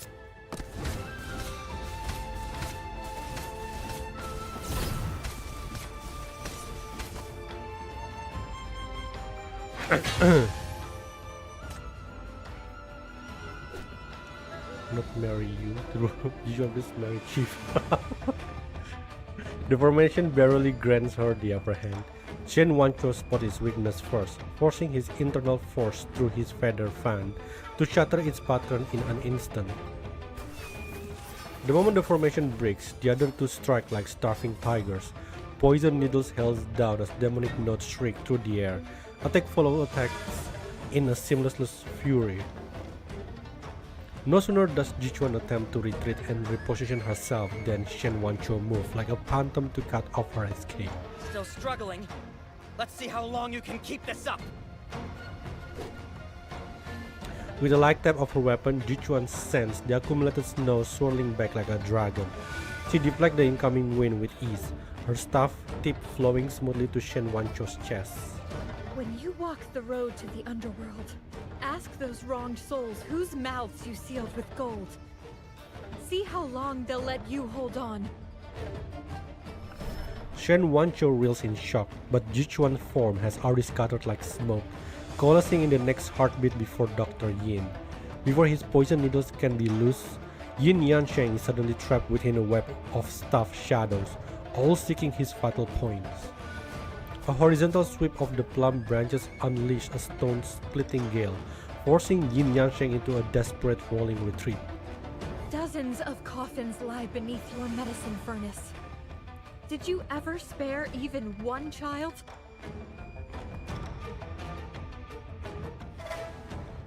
Taking in the situation, the princess urgently strums her pipa.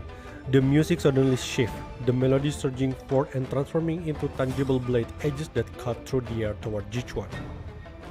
Using the momentum, she herself retreats swiftly. You two fools! Fighting her alone, how can we possibly match her? Without turning her head, Jichuan sweeps her staff backward, the blow shattering the sound blade.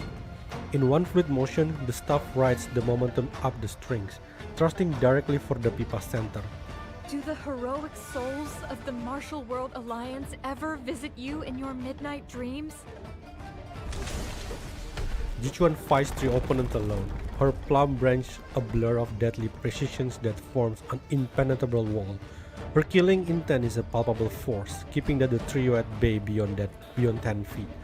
The staff shadows rupture the mountain rocks. Snow and dust swirl, but through it all, her magnificent presence shines through like a rainbow, her robes billowing in the chaos. You don't dare to breathe. Schwanger isn't here to narrate this martial display, leaving you in silence with the clash of steel. If Yin Yansheng is here, then where did Xiaofeng go? That's actually a good question that I was asking. You scan your surroundings, but no one else seems to be watching this spectacle. With no other choice, you remain hidden behind the plum tree. According to Jichuan, this place holds her final method of escaping the mountain, but despite your long search, you find no mechanism or secret passages. Meanwhile, Ji Guining coordinates the others as they begin to close in. Yet, Jichuan continues to use offense as her defense, driving them back with every move. The legendary codex does live up to its name. Truly something extraordinary. Even the three of us together can't handle you? Before you lay eyes on that codex, I don't mind sending you all on your final journey first. Yeah, kill him! Kill them! Even as the words leave Jichuan's mouth, she closes the distance. The tip of her branch halts a hair breadth from Shen Wancho's heart, but her internal force has already struck through. The Shen family's priceless heart protecting jade shatters instantly. Shen Wancho staggers as if hit by a sledgehammer, a torrent of blood bursting from his lip. The same surge of energy flings both Yin and Ji backwards several feet. Excellent! Excellent! Such devastating power! This old man's desire for that codex grows more unbearable by the moment! Don't celebrate too early, Dr. Yin. You claimed she was at death's door before, but her current might... I fear we'll all perish here long before we ever see that codex. Adopting flanking tactics, the two fight as they retreat. In their circling withdrawal, they unknowingly drift closer to your hiding place. Your whole body tenses, frozen in place. Jichuan, noticing the danger, deliberately angles her attacks to redirect the battle, trying to lead them away. But you both underestimate Jiguaning's mastery of battlefield observation and manipulation. Impressive skills, Manor Master. 3 against 1 and still holding your ground. But what if this battlefield had one more person? Someone you'd be distracted trying to protect. Jiguaning is the most difficult out of everyone. The mechanism snaps into action. The backrest of her polished steel wheelchair flips open, revealing a dark blue launcher that immediately fires. Needles as thin as hair, gleaming with an ominous purple light, fly straight toward your hiding spot. Get down. You frantically duck, but you feel a sinister draft on the back of your neck. Somehow, Sen Wancho, who you thought was down for the count, has suddenly appeared right behind you. What? How? Kill him, then capture the girl. The codex will still be ours. Oh, Lady G, what masterful calculations. With the force of wind and thunder, the feathered fan's blade lashes out in an instant, aimed directly at your vitals. It is a moment of life or death. There is no room to hold back. Xiaofeng! Oh, Xiaofeng, where are you? Oh no, don't tell me she... The expected clash of shackles against the fan never comes. When you open your eyes, Jichuan is already standing before you. Remember, do not channel your internal force unless you have no other choice. She breathes in short, ragged gasps, her body trembling. In a single, desperate instant, she gathers her life's power to protect you. The fan's deadly edge is repelled by her internal force, but you're shackled now locked tightly with her, holding her captive. Oh, crap. How poetic, how tragic. Miss Jiang may possess world-surpassing divine skills, but this heart of flesh and blood still has its weaknesses after all. For the first time, you touch her power through the shackles. You delve into a body so frail it should have failed years ago. Inside, you find organs ravaged by years of mania, held together and sustained only by the tenacious grip of that sinister force. You, your body, your martial arts. Blood seeps steadily from the corner of Jichuan's lips. You feel the delicate thread of her life force pulsing weakly beneath your palm, and it brings to mind Schwanger's talk of chronic illness and the persistent rumors that the young Manor Master has always been sickly. I'm sorry. I still ended up dragging you into this. And this could all have been avoided if he shackled her an hour ago. Add a coin to the Vesper was right again, jar. She wipes away the blood and gives you a gentle smile. The threat attacker, sensing her fading strength and shallow breath, pounds with cruel hunger blazing in their eyes. But Jichuan ignores their deadly strikes. With a sweep of her sleeves, the scattered plum petals in the air converge as if answering her call, wrapping you tightly in their sharp, cold fragrance. See for me what the martial world should truly be. With a palm strike, she shoves you into the void. Your body becomes weightless, a kite with a severed string, plunging and over and into the bottomless abyss. Yin Yansheng is the first to leap after you, but a plum branch sweeps across his path, a sudden barrier that forcibly blocks him at the cliff's edge. You're asking for death, little brat! You're the one who's going to die. With a spin and flick of her wrist, Jichuan sends the snowflakes dancing out as countless fragments of cold light.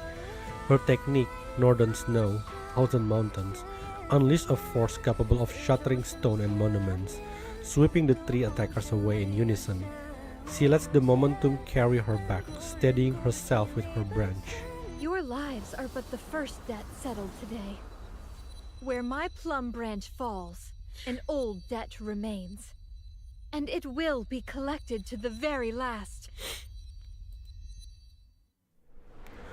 The last thing you see is the cliff edge rapidly shrinking away, where a lone white figure stands like a monument, 3 dark shadows descending on her like wolves. She never once glances back, as if all her strength is poured into facing that final confrontation. Your mind scatters, piece by piece. In the howling wind, Jichuan figure dissolves into the churning cloud and mist. Then,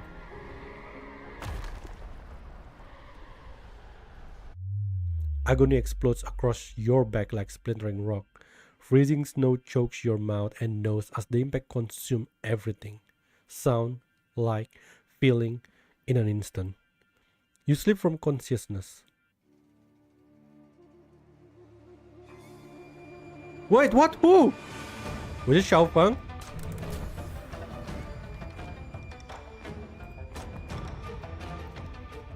The town children are sparring with wooden swords playfully.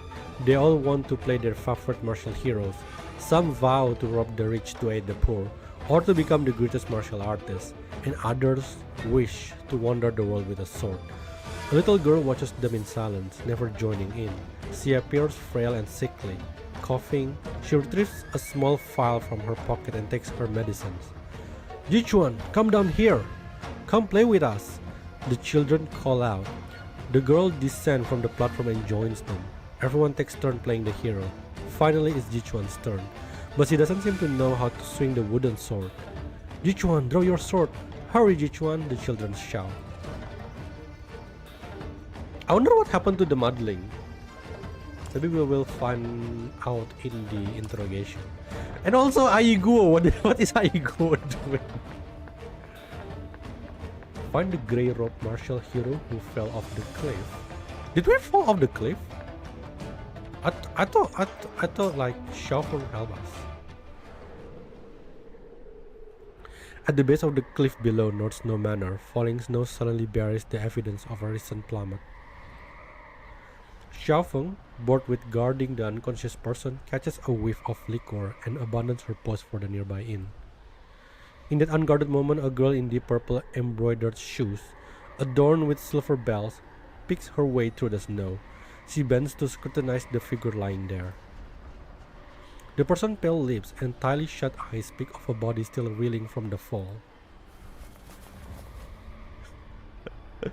I mean, Jichuan did push us off the cliff. I don't know how many times that we are falling from the cliff. Gently, she brushes the accumulating snow from the person's head and body. As she does, she uncovers a small spider clinging to the unconscious one's neck. Its delicate legs twitching faintly, it lies barely alive, its body nearly snow white except for the dark purple marking on its leg. Oh, my precious little Seven. Look at you, all battered and bruised. Granny's heart can't take it. The girl crouches, her fingertips stroking the little spider with tenderness. She pricks her own finger, coaxing forth a bead of blood that glows with an eerie, poisonous color. The spider drinks, and an unearthly luminescence washes over its tiny body.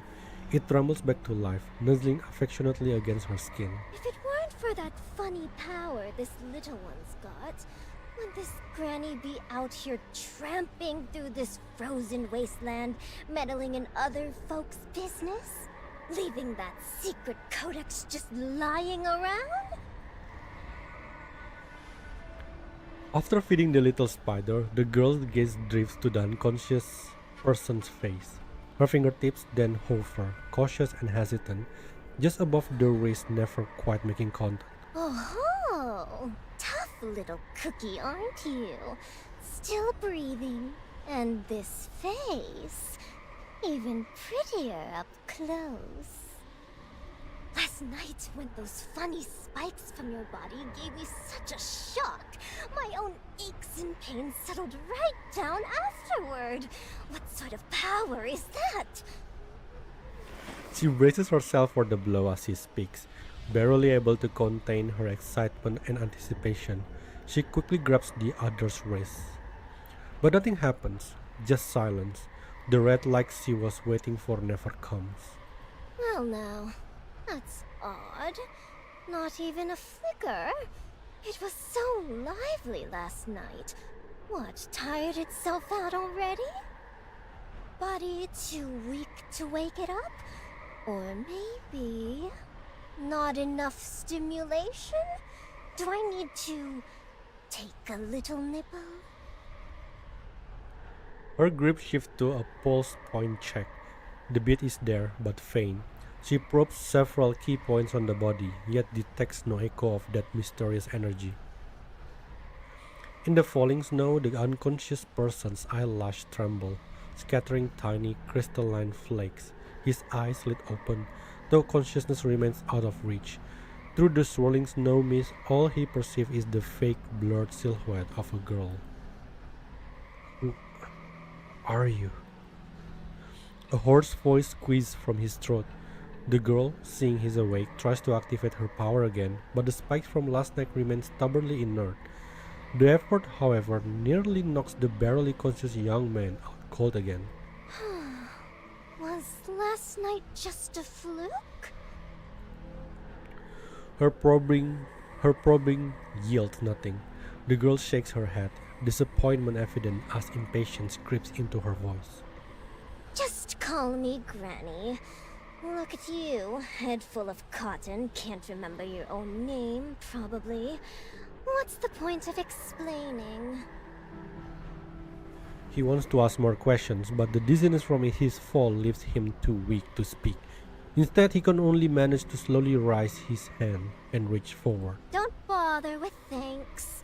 Granny just brushed off some snow. If you'd gone and kicked the bucket here, all my running around this god-forsaken manor all day would have been for nothing. That codex those heroes are tearing each other apart over, it's a death trap, plain and simple. And that little girl by your side, sharp as a blade, that one. But all that, you'll find out soon enough.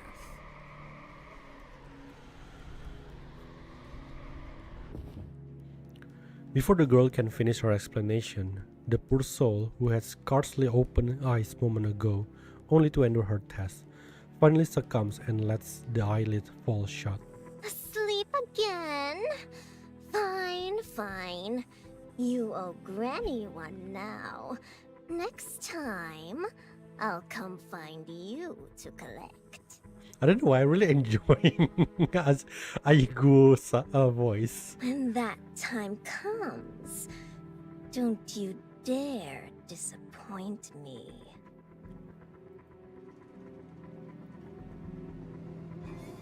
No! It's always being closed by Aigo. Do I get new thing for Aigo? There you go. Oh, whoa, whoa, whoa, whoa. Did she just unlock everything?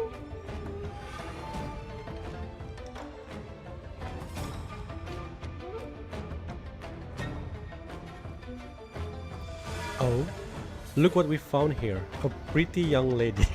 It's not young lady. The ruffian named Yellow Whistle noticed the girl in purple, and his companions immediately surround her. Before the three thugs can utter another filthy word, they suddenly collapse to the ground, foaming at the mouth. Wrong target, dude. Clearly, an expert has poisoned them swiftly and surreptitiously. The storyteller immediately understands that it was the work of the purple-robed girl perched on the wall. He drops to his knees and begins thanking her frantically. Thank you for saving me, great hero. I was too blind to recognize your talent. Please forgive my thoughtless words. Martial heroes who use poison are the finest hero in the world. Indeed, one cannot undo the injury by weapons or fists, but with poison, if your opponent repents, you can still give them a chance to live. Didn't I hear this from before? The storyteller clearly has an excellent memory required by his job, for he is reciting what the child said earlier word for word. Oh, it's the child said. When he looks up, the girl has vanished. Only a distant voice drifts back, saying she didn't save him to be called some good hero. That granny was just in the mood for some entertainment. The storyteller hastily packs up to leave. Before departing, however, he discovers his mouth has apparently been stung by some venomous creature. Perhaps it's the hero punishment for him, or perhaps he has simply eaten something wrong. Either way, it's better than taking a beating from those thugs. During the next few days, when he waits for his swollen mouth to recover, the storyteller decides on the title of his next tale. Legends of Northwell's Greatest Poisoner, Gold Spider. That is cool actually.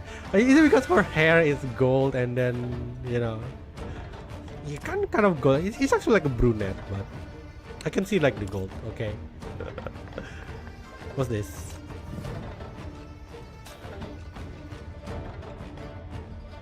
Where's the new one? This one?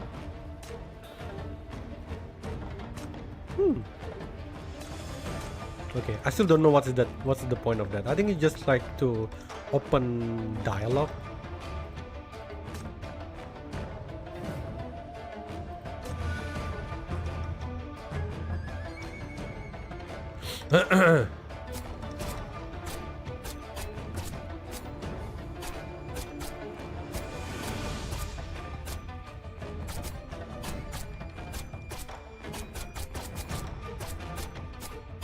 Crap.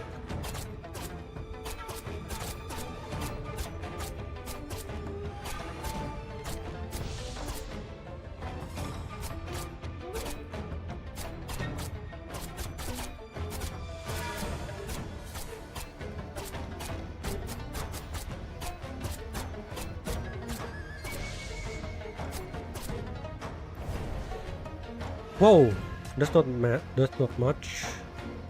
I think I cannot open everything now. 800?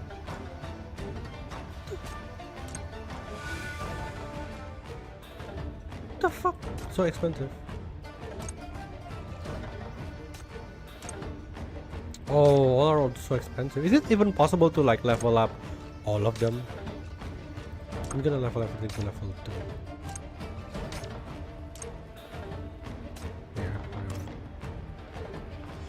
Okay, I think there is nothing else. Yeah. Okay, there's nothing else. Alright, so that is where it's over. We finally fall from a cliff. I mean, like that scene during in front of the tree is like very climactic to the point. Like, oh, okay, is it the end? What is the last day story gonna be about? And that was like just so climactic. And then, yeah, we have to have like this plot moving on by we are falling off the cliff.